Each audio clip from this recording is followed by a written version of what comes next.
सहाय संचाय दुर्गा देवी नमोस्तुते। सर्व रोग भये देवी संसार रोग विमोचिनी। सर्वगी सत्व संपूर्णे संदुर्गे नमोस्तुते। संगीत रस की माते संगीत सुस्वास्पदे। संगीताराधिते देवी गीत दुर्गे नमोस्तुते। वीणा गानले मातर वीणा संगाने पूजिते। वीणा विष्णु स्वरे देवी नाद दुर्गे नमोस्तुते। वरराण वरस्यज्ञे शिव शक्ति सगार में। सत्स्वर मधुस्राव कंठालापे नमोस्तुते। शिवाजाय शिवरामे शिवराम सुसोदरी। शिव तांडव सारामे शिवे दुर्गे नमोस्तुते। सुज्ञान सुलभे दुर्गे अज्ञान बहु दूर गे। सुज्ञान फल दे मातर ज्ञान दुर्गे नमोस्तुते। ज्ञान ज्योति स्फुरद्रूपे ज्ञान धान सुगोचरे। ज्ञान मोक्षावहे देवी मोक्ष दुर्गे नमोस्तुते। सर्वमंगल संपन्ने सर्वमंगलदायिनी। सर्वमंगल सद्रूपी दुर्गे ते शुभ मंगलम्। नवनवे कृति स्तोत्रम नवरात्रि सुपूजनम। नवनन्ये सुगातव्यं नवदुर्गा पदार्पणम्। त्यागराज गुरु स्वामी शिष्य पुष्प सुगीतिकम्। दुर्गा प्रीतम शिवा स्तोत्रम गानीयम शुभ सत्फलम्। पंचत्रिंशो अध्याय। धर्मराज उवाच देव सेवां विना साध्वी न भवेत् कर्मं कृतन्तनं। शुद्धकरं शुद्धबीजं नरकस्य कुकर्मणा। धर्मराज बोले, कि साध्वी देवताओं की उपासना के बिना कर्म बंधन से मुक्ति नहीं होती। शुद्ध कर्म का बीज शुद्ध होता है और कुकर्म से नरक की प्राप्ति होती है। वैचल्यनम चयो भुक्ते यस्यां गाचित् पतिवती। स्वेदिजय काल सूत्रं चे मृतो याति सुदुर्गमम्। शर्वर्षं कालसूत्रे स्थिरे भूतो भवेत् ध्रुवम्। तत्जन्मनि रोगी च ततः शुद्धो भवेद्विजय। हे पतिव्रते, जो ब्राह्मण पुंश्चली स्त्री का अन्न खाता है तथा जो उसके साथ भोग करता है, वे मरने के पश्चात अत्यंत कष्टदायक कालसूत्र नामक नरक में जाता है और उस काल सूत्र में 100 वर्षों तक पड़ा रहता है। तत्पश्चात मानव योनि में जन्म लेकर वे सदा रोगी रहता है। उसके बाद वह द्विज शुद्ध हो जाता है। प्रतिवता चैक पतु द्वितीय उल्टा समृता तृतीय दर्शनी गेया चतुर्थे पंचली विश्या चे पंचमे षष्ठी पुंगी चे सप्तमे अष्टमे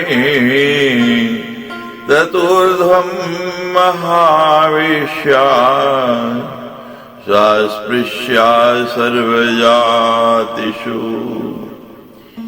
एक पति वाली स्त्री पतिव्रता, 2 पति वाली स्त्री उल्टा कही गई है। 3 पति वाली स्त्री धर्षणी, 4 पति वाली पुष्यली, 5 और 6 पतियों वाली विश्या तथा 7 और 8 पतियों वाले स्त्री को पुंगी जानना चाहिए। इससे अधिक पुरुषों से संबंध रखने वाली स्त्री को महावेश्या कहा गया है। वे सभी जाति के लोगों के लिए अस्पृश्य है। यो द्विजय उल्टाम गच्छेद दर्शनीम पुंचलीमपि पुंगी वेश्यम महावेश्यम मत्स्योदीयाति निश्चितम शताब्दम उल्टागामी दृष्टागामी चतुर्गुणम षड्गुणम पुंशलीगामी विश्यागामी गुणाष्टकम पुंगिगामी 10 गुणम वसे तत्र न संशय महाविश्या कामुष्ये ततो 10 गुणम वसे तत्रैव यातनां भुङ्क्ते यम दूते निताड़िते तित्तिरे उल्टागामी दिष्टगामी च वायसे गोकुले पुंशलीगामी विश्यागामी वृके स्मृते पुंगिगामी शुक्रे च सप्त जन्मनि भारते। जो द्विज उल्टा धर्षणी पुंशली पुंगी वैश्या तथा महावेश्या से समागम करता है वे निश्चित रूप से मत्स्यादि नरक में जाता है। उस नरक में उल्टागामी 100 वर्षों तक, दर्शनी गामी उससे 4 गुणे अर्थात 400 वर्षों तक, पुंचली गामी 600 वर्षों तक, विश्यागामी 800 वर्षों तक और पुंगीगामी 1000 वर्षों तक निवास करता है। महाविश्या के साथ गमन करने वाले कामुक व्यक्ति को 10,000 वर्षों तक वहां रहना पड़ता है, इसमें संशय नहीं है। वहां पर यमदूत से पीटा जाता है और वह तरह तरह की यातना भोगता है।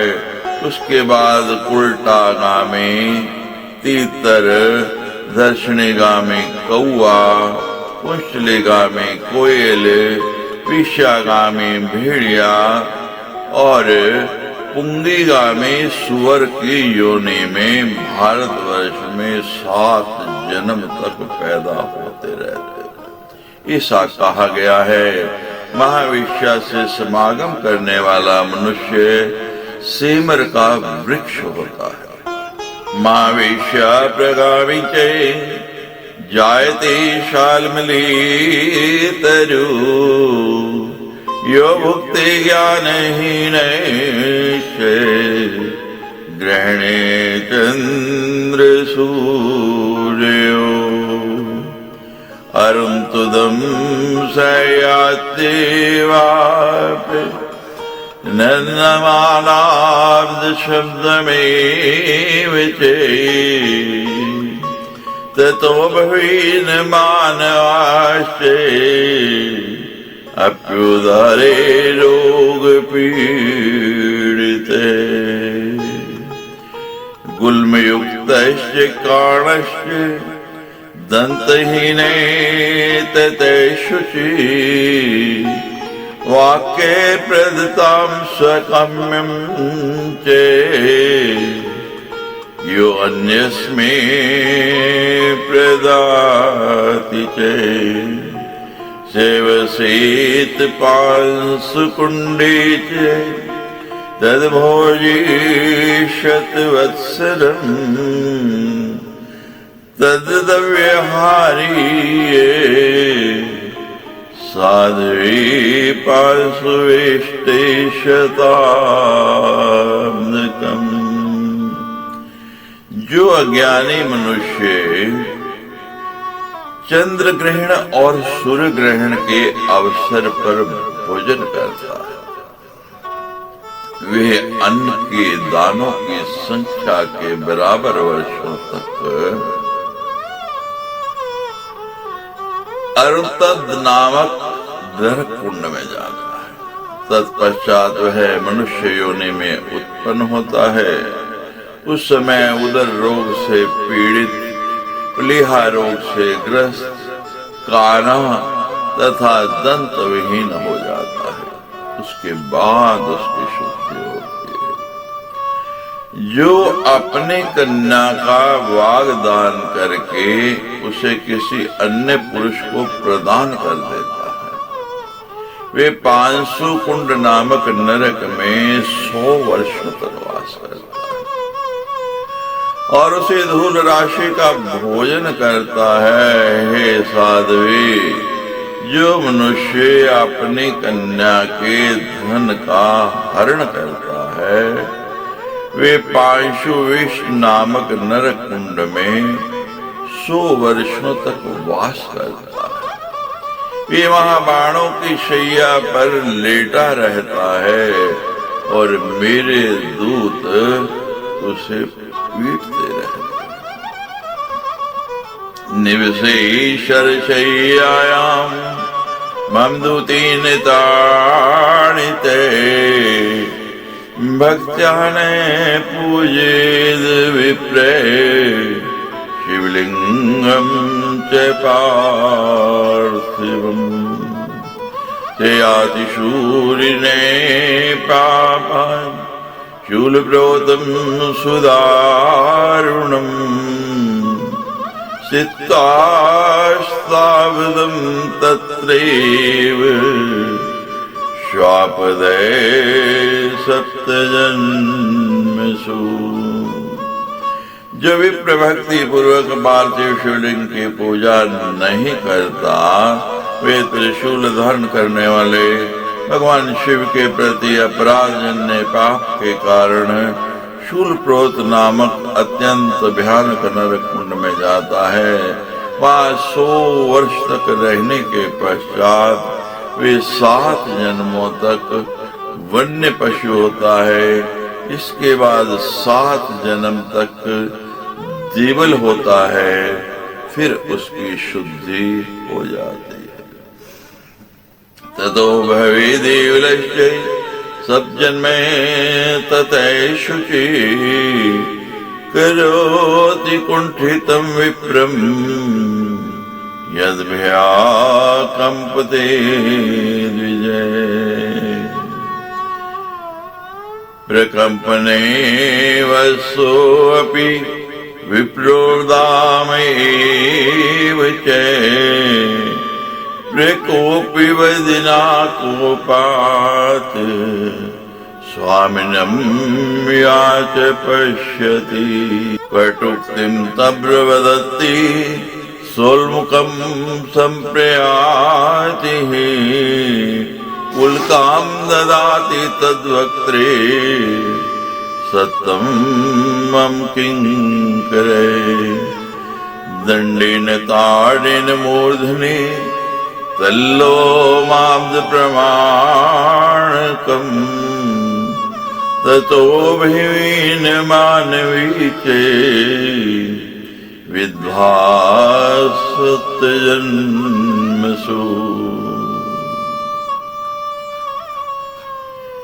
जो किसी विप्र को कुंठित कर देता है और उसके भय से वह कांपने लगता है, वे उस द्विज शरीर के जितने रोम होते हैं उतने वर्षों तक प्रकंडन कुंड में निवास करता है। कोपृष्टि मुख वाले जो स्त्री अपने पति को क्रोध भरी दृष्टि से देखती है और कटुवाणी में उससे बात करती है, वे उल्मक नामक नरक कुंड में जाती है। वहां पर मेरे दूत उसके मुख में निरंतर प्रज्वलित अंगार डालते रहते हैं और उसके सिर पर डंडों से प्रहार करते रहते हैं। उसके पति के शरीर में जितने रोम होते हैं उतने वर्षों तक उस स्त्री को उस नरक कुंड में रहना पड़ता है।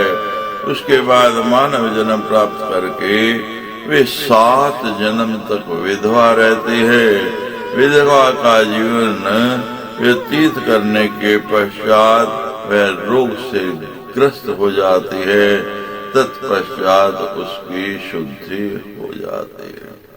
सा भूत्वा चैव वैधव्यम व्याधि युक्ता ततै शुचि या ब्राह्मणे शूद्र भोग्या चंदकूपे प्रयाति सा तप्त शोचोदके ध्वान्ते तदा हरे दिवा विषम निवसेदति संतप्ता मम दूतेन ताड़िता शोचोदके निमग्ना सा यावदिन्द्राश्च चतुर्दश काकी जन्म सहस्राणि शतजन्मानि सुकरी। श्रीगाले शतजन्मानि शतजन्मानि कुक्कुटी परावाति सप्तजन्म वाराणि सप्तजन्मसु तथैव हि सा चाण्डानि सर्वभोग्या च महारते ततो वैतिरजकी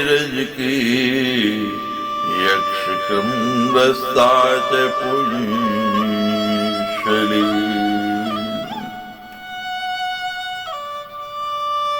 जो ब्राह्मण शूद्र के साथ भोग करते हैं वे अंधकूप नामक नरक कुंड में जाते हैं। अंधकार में तथा तप्त शोच जल युक्त उस कुंड में वे दिन रात पड़े रहती है और उसी तप्त शोच जल का भोजन करते हैं। मेरी दूतों के द्वारा पीटी जाती हुई वह वहां अत्यंत संतप्त रहती है। वह स्त्री 14 इंद्रों की स्थिति पर्यंत उस शोच जल में डूबी रहती है। तत्पश्चात वह 1000 जन्म तक कौवे, 100 जन्म तक सुकरी, 100 जन्म तक स्यारिन, 100 जन्म तक कुक्कुटी, 7 जन्म तक कबूतरी और 7 जन्म तक वानरी होती है। इसके बाद वह भारतवर्ष में सर्वभोग्या चंडाली होती है। उसके बाद वह व्याभिचारिणी धोबिन होती है और सदा यक्ष्मा रोग से ग्रस्त रहती है। तत्पश्चात वह कोढ़ रोग से युक्त तेलकारी तेलिन होती है और उसके बाद वह शुद्ध हो जाती है। तते कुंठयुता तैलकारी शुद्धा भवेत् तते निवसेद्विधि निवेशा पुंगिजे दंडतारिणे जलरंधे वसिद्वेषा उल्टा देह चूर्ण के स्वैरणे दलने चैव धृष्टा च शोषणे तथा निवसेद्यातनायुक्ता मम दूतेन ताडिता विनमूत्र भक्षा सत्तम यावन मन्वंतरम सते। वेश्यावेदन कुंड में, पुंगी दंत ताड़न कुंड में, महावेश्या जलरंध्र कुंड में, उल्टा देह चूर्ण कुंड में, स्वैरिणी दलन कुंड में और धृष्टा शोषण कुंड में वास करते हैं। हे साध्वी, मेरे दूध से पीटी जाते हुए वे वहां यातना भोगती रहती है। उसे एक मनवंतर तक निरंतर विष्ठा और मूत्र का भक्षण करना पड़ता है। उसके बाद वह 1,00,000 वर्ष तक विष्ठा के कीट के रूप में रहती है और फिर उसकी शुद्धि हो जाती है।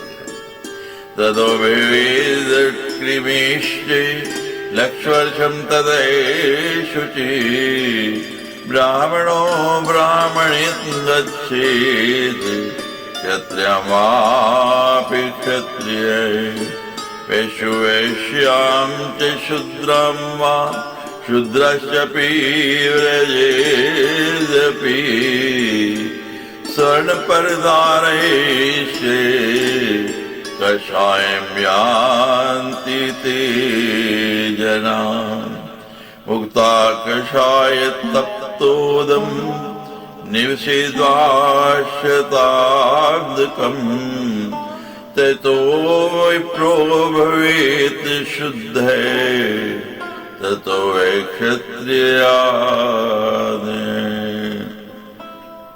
यदि ब्राह्मण किसी पराई ब्राह्मणी के साथ, क्षत्रिय शूद्राणी के साथ, वैश्य किसी वेश्या के साथ और शूद्र किसी शूद्रा के साथ भोग करता है, तो अपने ही वर्ण की पराई स्त्रियों के साथ भोग करने वाले वे पुरुष कषाय नामक नरक में जाते हैं।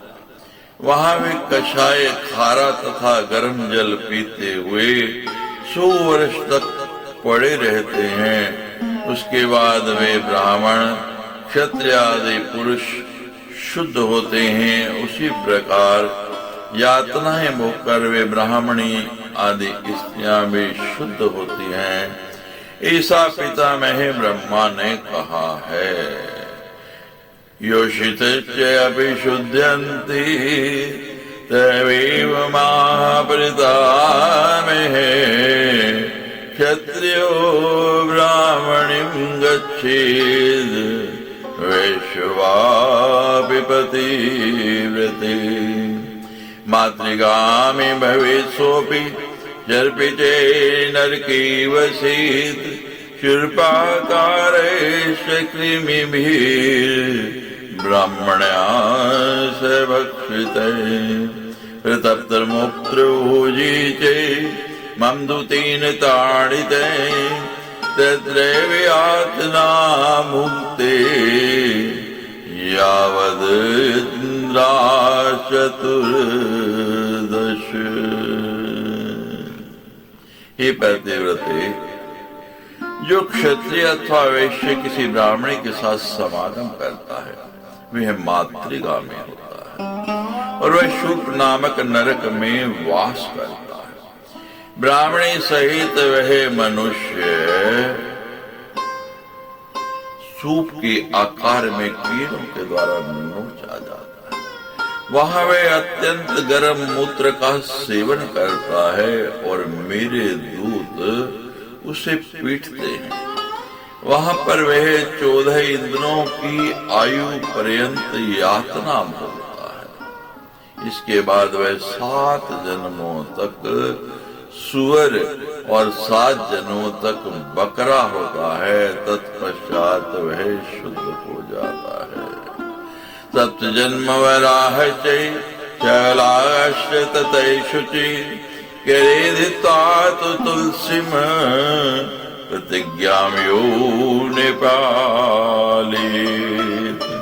मिथ्या वा शब्दं कुर्यात् चेज्वालामुखं व्रजेत् गंगातोयं क्रीडे कित्वा प्रतिज्ञां यो निपालेत् शिलामादेव प्रतिमां से चेज्वालामुखं व्रजेत् दत्त्वा दक्षिणहस्तं च प्रतिज्ञां यो निपालेत् स्थित्वा देवगृहे वापि शैत्यज्वालामुखं व्रजेत् आस्पृश्य ब्राह्मणं नाम ते ज्वालावहनिं व्रजेत् विजय नेपालिते प्रतिज्ञां च शैत्यज्वालामुखं व्रजेत् मित्रदोहे कृतघ्नस्य यश्च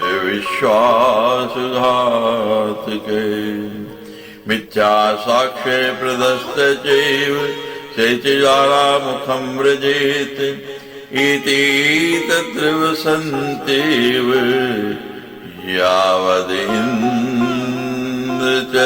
यावदिन्द्रचतुर्दश। जो मनुष्य हाथ में तुलसी दल लेकर की गई प्रतिज्ञा का पालन नहीं करता अथवा मिथ्या शपथ लेता है वे ज्वालामुख नामक नरक में जाता है। उसी प्रकार जो मनुष्य अपने हाथ में गंगा जल शालिग्राम शिला अथवा किसी देवता की प्रतिमा लेकर की गई प्रतिज्ञा का पालन नहीं करता वह भी ज्वालामुख नरक में जाता है। जो मनुष्य किसी दूसरे व्यक्ति के दाहिने हाथ में अपना दायां हाथ रखकर अथवा किसी देवालय में स्थित होकर की गई प्रतिज्ञा को पूर्ण नहीं करता वह भी ज्वालामुख नरक में जाता है। जो द्विज किसी ब्राह्मण अथवा गाय का स्पर्श करके की गई प्रतिज्ञा का पालन नहीं करता वे ज्वालामुख नामक नरकों में जाता है। उसी तरह जो मनुष्य अपने मित्र के साथ द्रोह करता है, कृतघ्न है, विश्वासघात करता है और झूठी गवाही देता है वह भी ज्वालामुख नरक में जाता है। ये लोग उस नरक में 14 इंद्रों की स्थिति पर्यंत निवास करते हैं। मेरे दूत अंगारों से उन्हें दागते हैं, उन्हें बहुत पीटते हैं। तथा अंगार प्रदग्धाश्चे मम दूतेन ताड़िता चंडाल तुलसीं स्पृष्ट्वा सप्तजन्म ततैषुषि मिलेच्छो गंगाजल स्पर्शि पंचजन्म ततैषुचि शिलास्पर्शि विट्कृमिश्चे सप्तजन्म सुसुंदरी अर्चास्पर्शि ब्रह्मकृमि सप्तजन्म ततैषुचि दक्षहस्त प्रदाता च सप्तजन्मसु तदो विविध ब्रह्महीनो मानवस्य तथा शुचि मिथ्यावादी देवगृहे देवलये सप्तजन्मसु विप्रादि स्पर्शकारी च व्याघ्रजातिर्भवेद्ध्रुवम् ततो भेच्य मुखे सैवदृश्यति जन्मनि मार्याहीनो बन्धुहीनो वंशहीन ततैषुचि मित्रद्रोही तेन कुले कृतघ्ने चापि गण्डके विश्वासघाति व्याघ्रश्च सज्जनसु भारती मिथ्या साक्षी च वक्तव्ये मंडूके सप्तजन्मसु।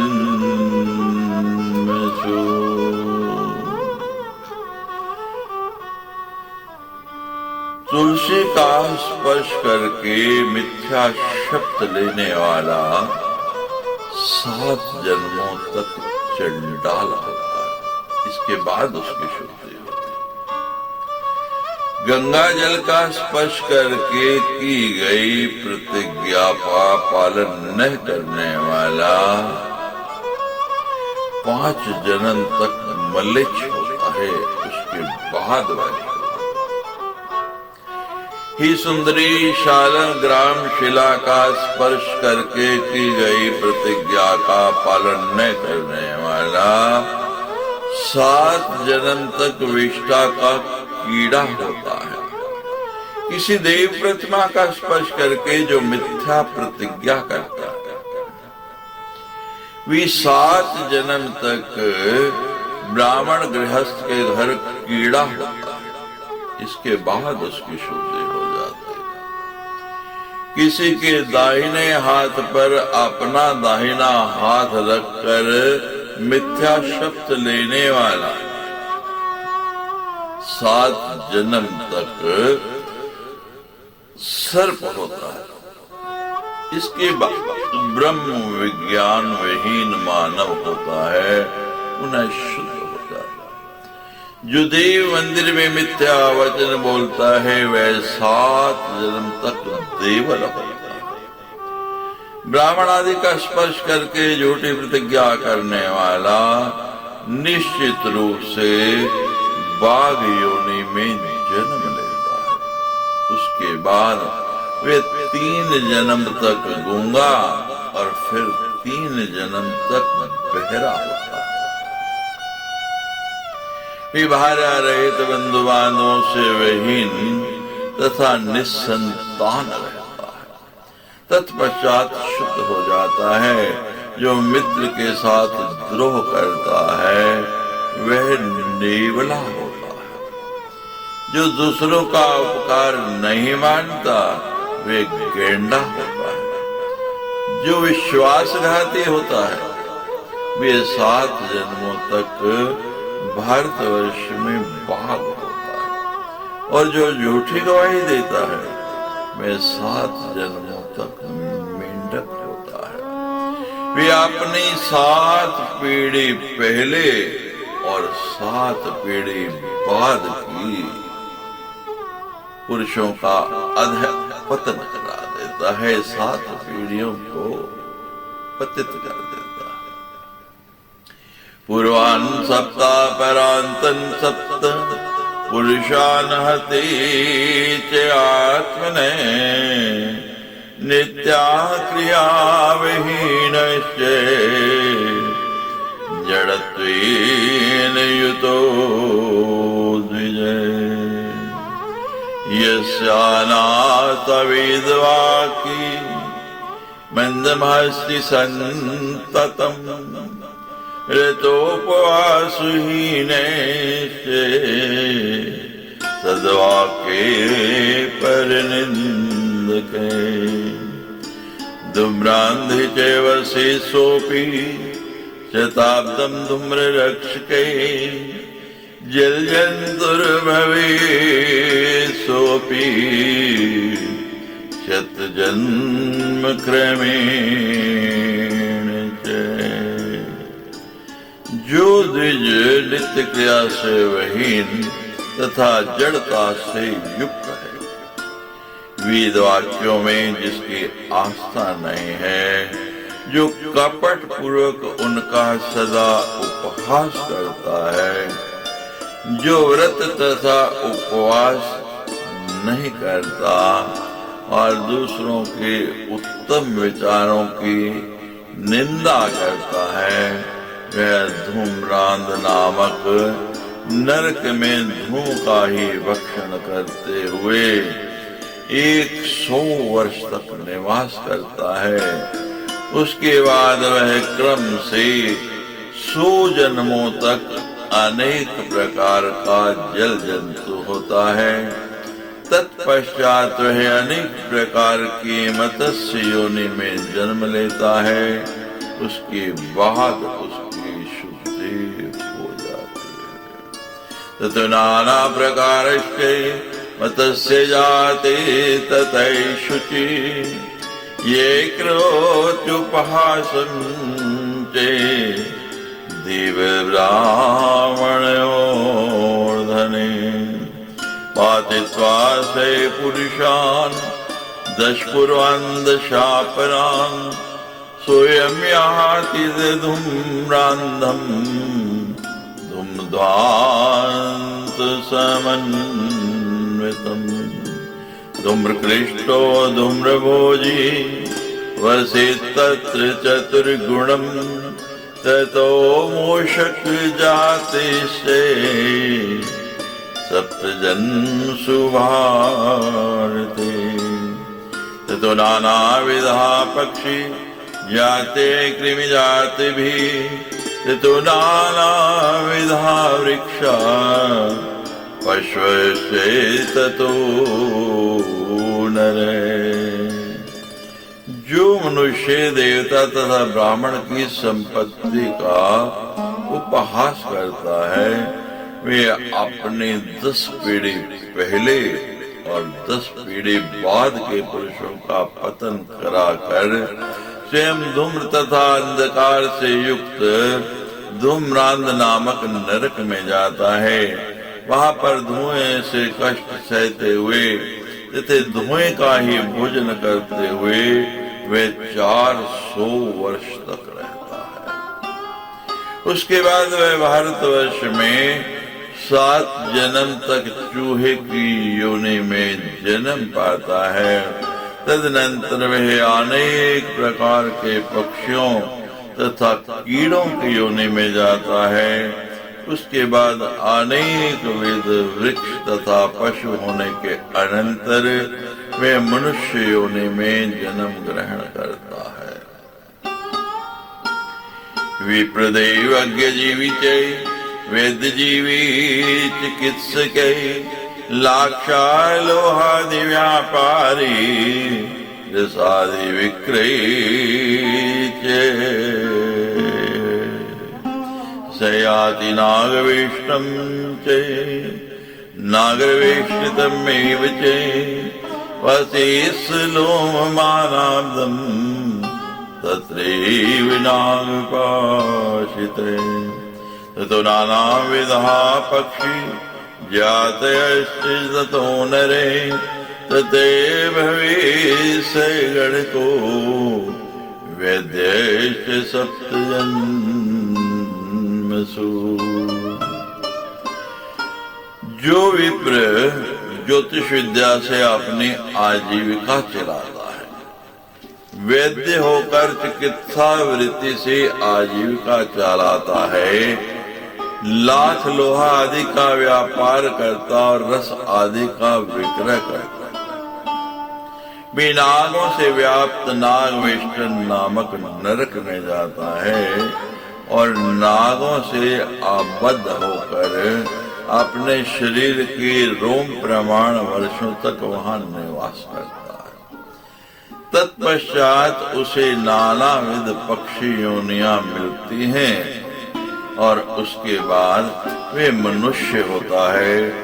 तत्पश्चात वह 7 जन्म तक गणक और 7 जन्म तक वैद्य होता है।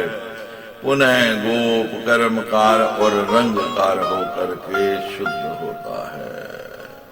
गोपस्य कर्मकारस्य रंगकार ततैषुचि प्रसिद्धानि च कुण्डानि कथितानि प्रतिव्रते अन्यानि च प्रसिद्धानि क्षुद्राणि सन्ति तत्र वै सन्ति पातिकने तेषु सर्वकर्म फलभोगिने भ्रमन्ति नानायोनिं च किं भूयेषु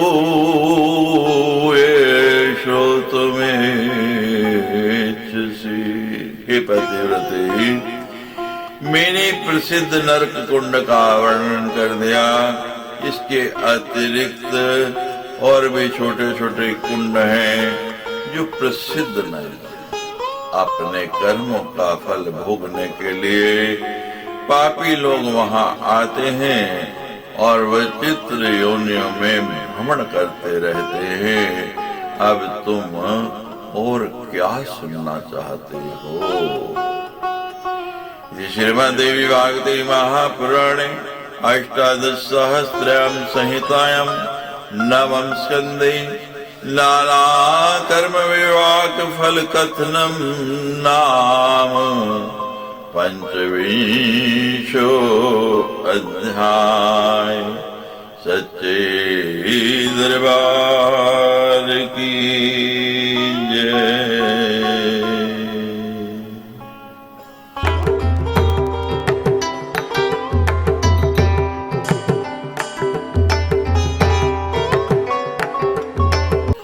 षट्त्रिंशोऽध्याय।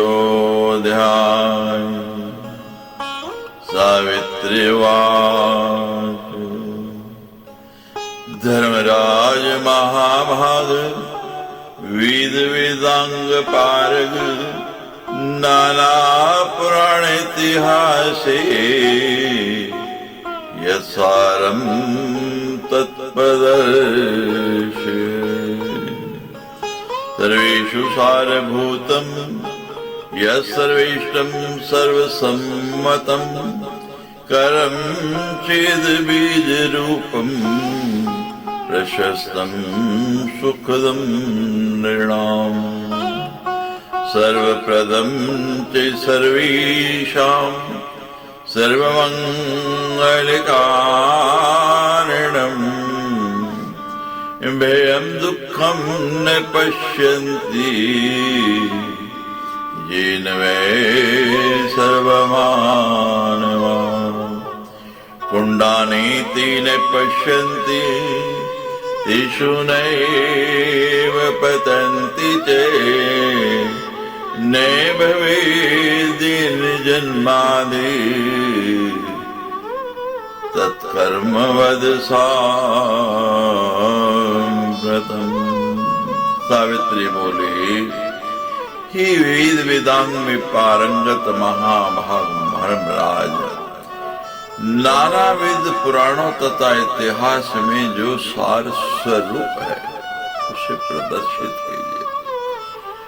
अब आप मुझसे उस कर्म का वर्णन कीजिए जो सबका सारभूत, सबका अभीष्ट, सर्वसम्मत, कर्मों का उच्छेद करने के लिए बीज रूप, परम श्रेष्ठ, मनुष्यों को सुख देने वाला, सब कुछ प्रदान करने वाला तथा सभी का सब प्रकार का कल्याण करने वाला है, और जिसकी प्रभाव से सभी मनुष्य भय तथा दुख का अनुभव नहीं करते।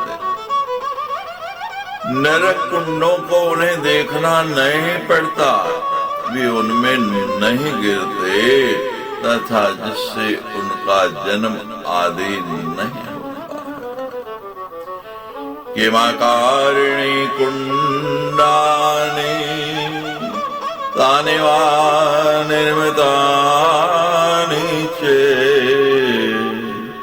कीचकीनि विरूपेण तत्र तिष्ठन्ति पापिनः। हृदि भस्मसाद्भूते याति लोकान्तरं नरे किन देहेन वा भोगम् करोति जय शुभाशुभम्। शुच चिरं कलेश भोगेन कथं देहो न नश्यति देहवा किं विदो ब्राह्मण तन्मे व्याख्यातुमर्हसि।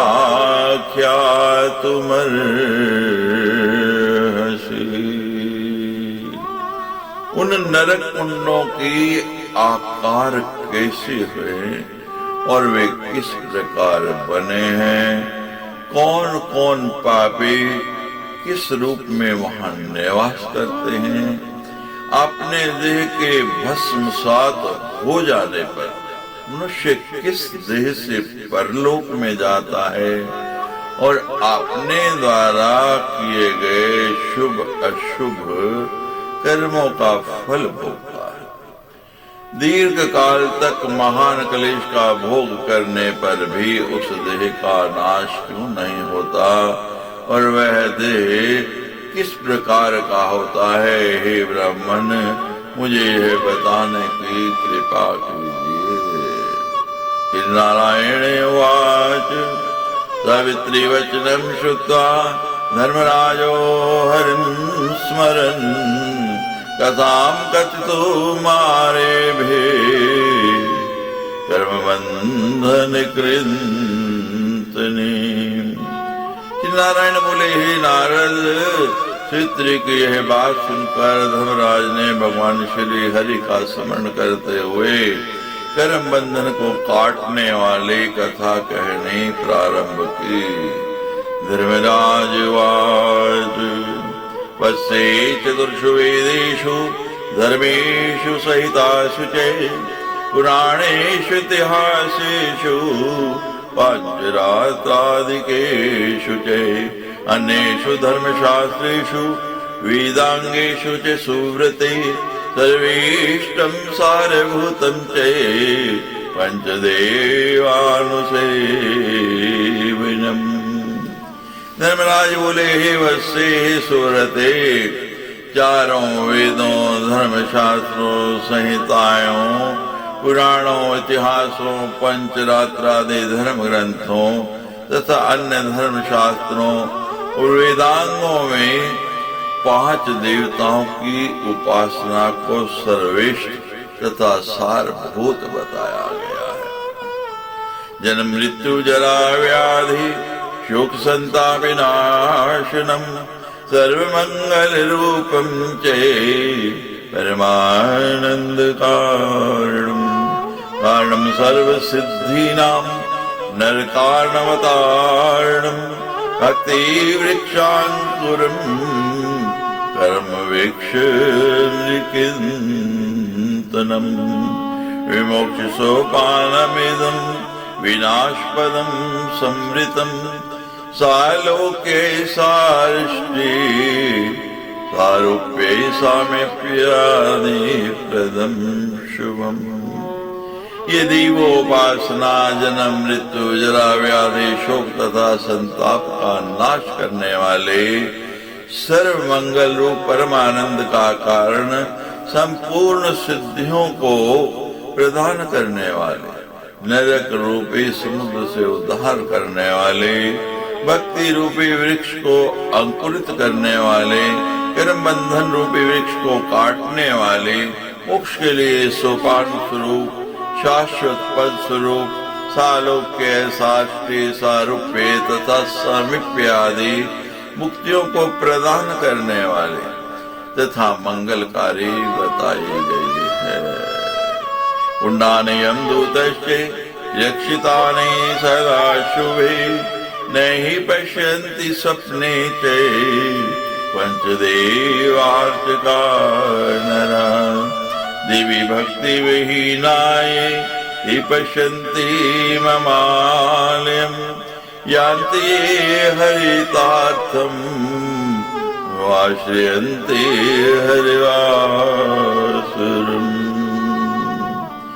हे शुभे यमदूत, इन नरक कुंडों की सदा रखवाली किया करते हैं। पंचदेवों की आराधना करने वाले मनुष्यों को स्वप्न में भी इन कुंडों का दर्शन नहीं होता। जो भगवती की भक्ति से रहित है वे ही मेरी पुरी को देखते हैं। प्रणमन्ति हरिं नित्यं हरे चाम कल्पयन्ति चे नयान्ति देवि घोरं चे मम संयमिन् पुरम्।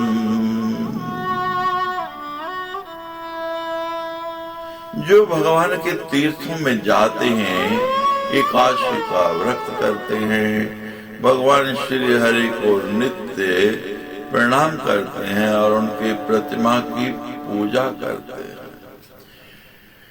उन्हें भी मेरी भयंकर संयमनीपुरी में नहीं जाना पड़ता है। संधिभूता विप्राश्चै शुद्धाचार समन्विता निवृत्तिं नैव लप्स्यन्ति देवी सेवां विना नरे।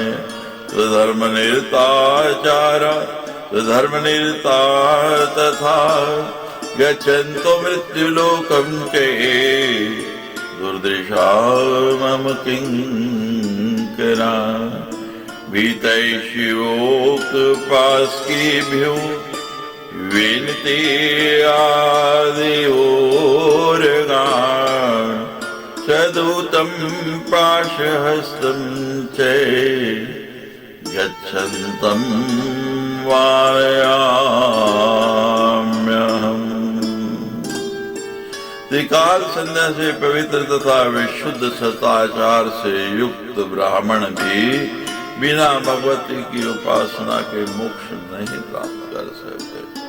अपने धार्मिक आचार विचार से संपन्न तथा अपने धर्म में संलग्न रहने वालों को मृत्यु लोक गए हुए मेरे दूत दिखाई नहीं पड़ते।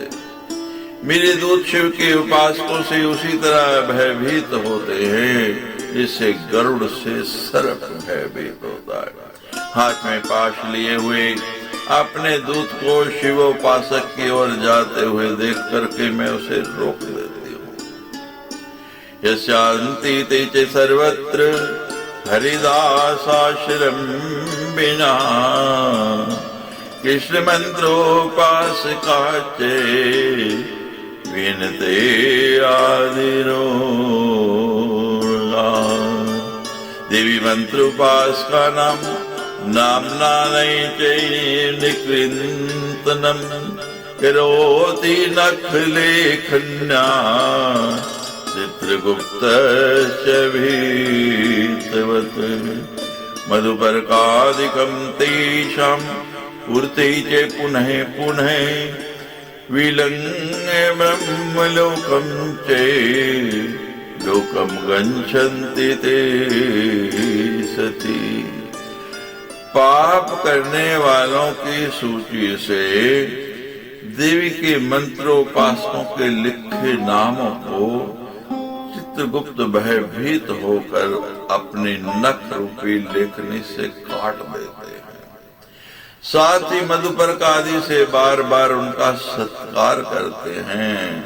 हे सती, वे भक्त ब्रह्मलोक पार करके भगवती के लोक मणिद्वीप को चले जाते हैं।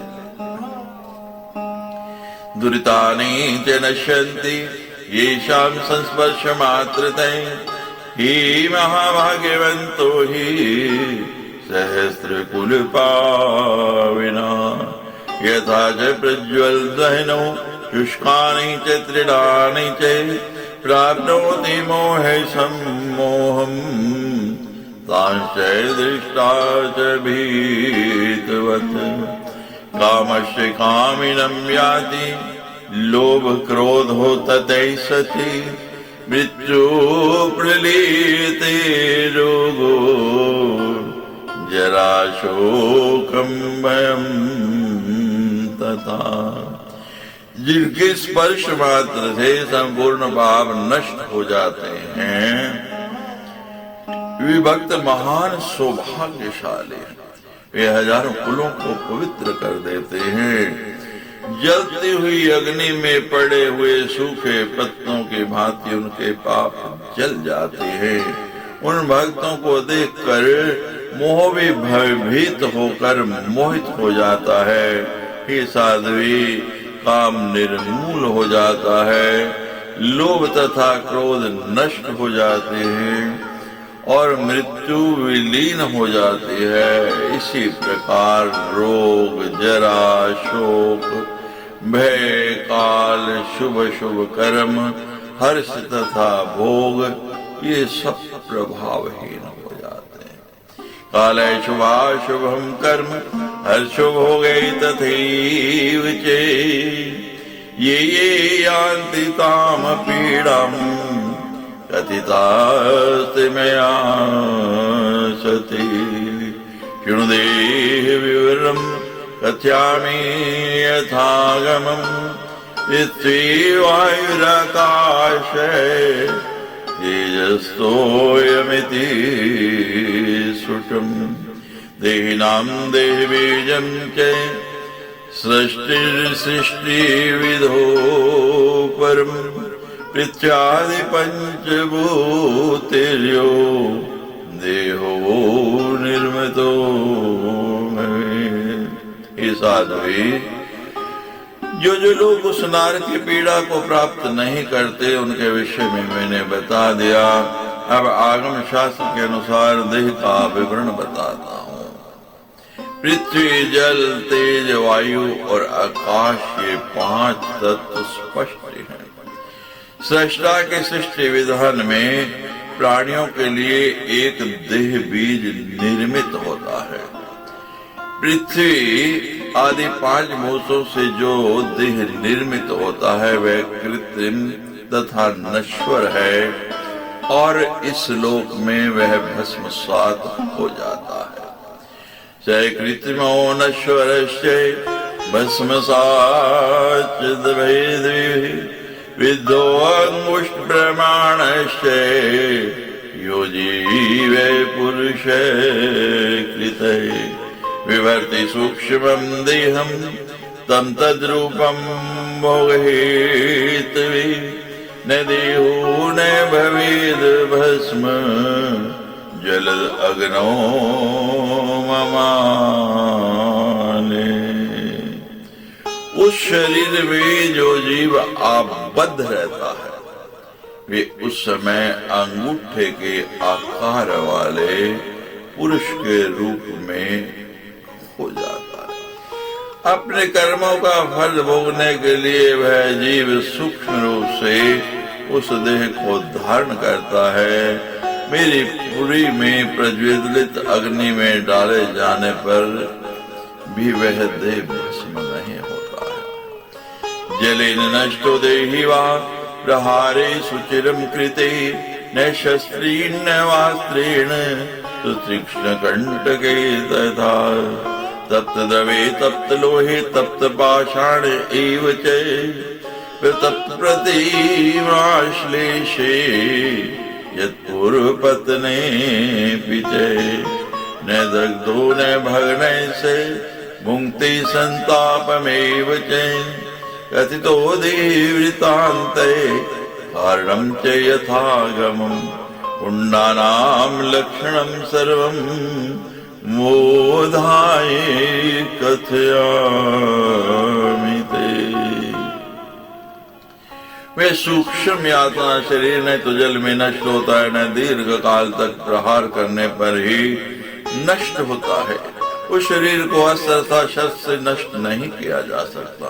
अत्यंत तीक्ष्ण धारा वाले कांटे, तपते हुए तेल, तप्त लोहे और तप्त पाषाण पर पड़ने पर तथा अत्यंत तप्त प्रतिमा से स्नाने पर और पूर्व कथित नरक कुंडों में गिराने पर भी वे यातना शरीर न तो दग्ध होता है और न भग नहीं होता है, अपितु कष्ट ही भोगता रहता है।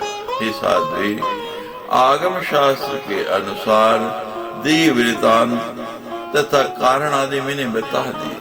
अब तुम्हारी जानकारी के लिए नरक कुंडों का लक्षण बताता हूँ। इति श्रीमद्देवी भागवते महापुराणे अष्टादशसहस्राम संहितायां नवम स्कंधे नारायण नारद संवादे देव पूजनात् सर्वारिष्ट निवृत्ति वर्णम नाम षट्त्रिंशो अध्याय। सच्चे दरबार की।